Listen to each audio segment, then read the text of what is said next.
I never thought I would make a TikTok account talking about my experience and my trauma leaving the LDS Church.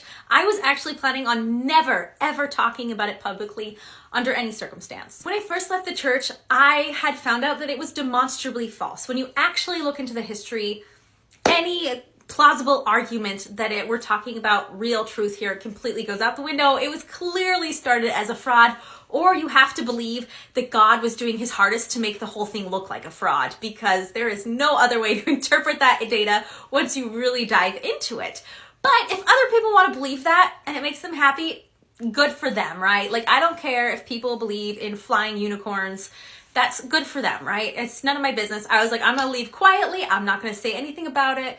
If people ask, I'll just say it wasn't for me. And I was so polite. I kept all the standards of the church. I was really super nice, above and beyond respectful. When family members would ask me to say the prayer or something, I would participate. If they asked questions for family home evening, I went along with it, even though they knew I was no longer believing. And I hoped that would be enough. It was not. Spoiler. Unfortunately, I learned the hard way that no matter how perfect you are after you leave the church, it doesn't matter. It doesn't matter how quietly you leave. The church will not leave you alone. They have convinced and brainwashed your family members into thinking that you leaving means you no longer want to be with them in heaven in the eternities.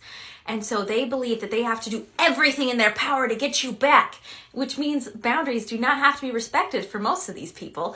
Not everyone. There are a few exceptions. If your parents are the exception, you lucky duck. 5 years later, people were still not leaving me alone. I was not getting any peace. People just would not respect my decision to no longer believe in the church. They were incapable of respecting that. And it kind of came to a head when I had a family member, who screamed at me for a full half hour, told me some really horrible things about how they felt about me now that I'd left the church, not because of who I was as a human being. No, because of the fact that I was a non-member now. It was very, very upsetting to them, and they were not at all kind about it. And they were still sending conference talks to me, pointed conference talks about how people who leave are lazy, people who leave are unruly children, like different conference talks that are completely demonizing people who leave the church. Constantly, on a weekly basis.